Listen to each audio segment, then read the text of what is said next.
Yeah.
Hey, this is my first day back on the road. Planning to do 4 weeks out this time.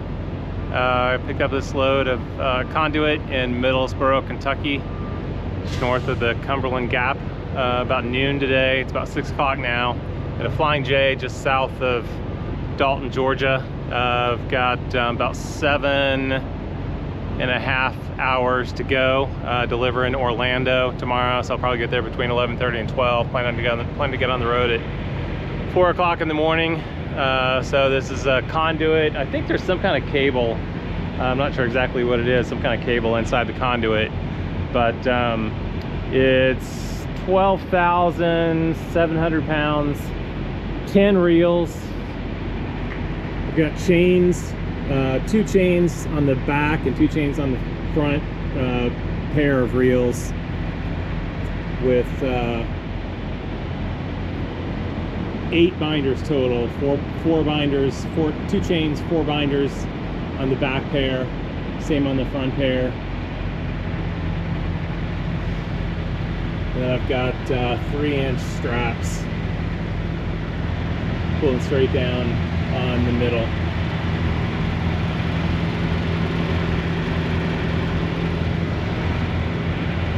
So I can't remember if I said this, it's about 700 miles total, paying $1,500. It's been a nice day, glad things warmed up. So I'll deliver this in Orlando tomorrow around noonish.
morning I'm in Rockledge, Florida this morning, picking up 45 of these composite crane mats.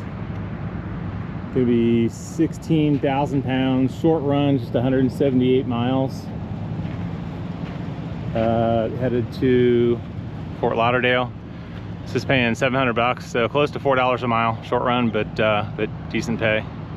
So hopefully get loaded shortly and get on the road and get another load back north.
Okay.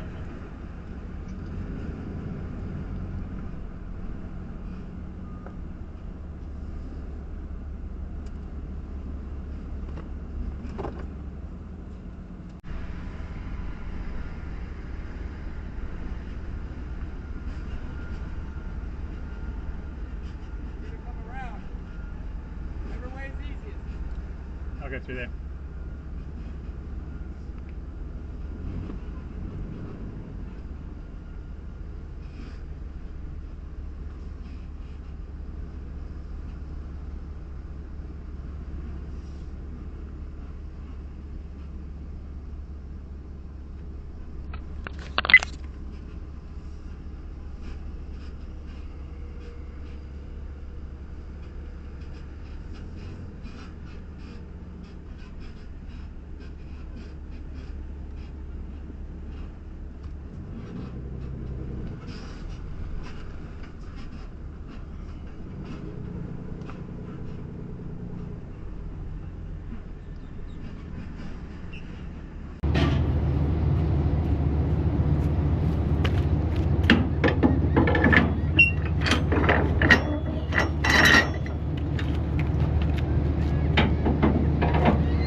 So yeah, this has been a rough week to say the least.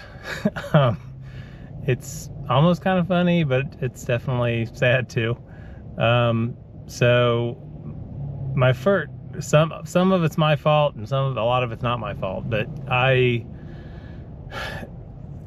dispatcher found a great load going to Orlando initially, and that load, it was a good paying load, great load. I was nervous. You know, I followed Alex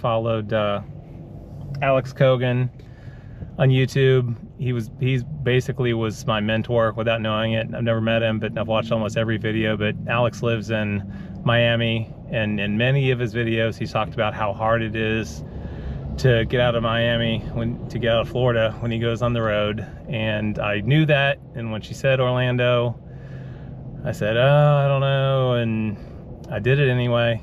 But went to Orlando. Like I said, that was a good load. And then the next load was going to Fort Lauderdale. Also, that load paid over $4 a mile.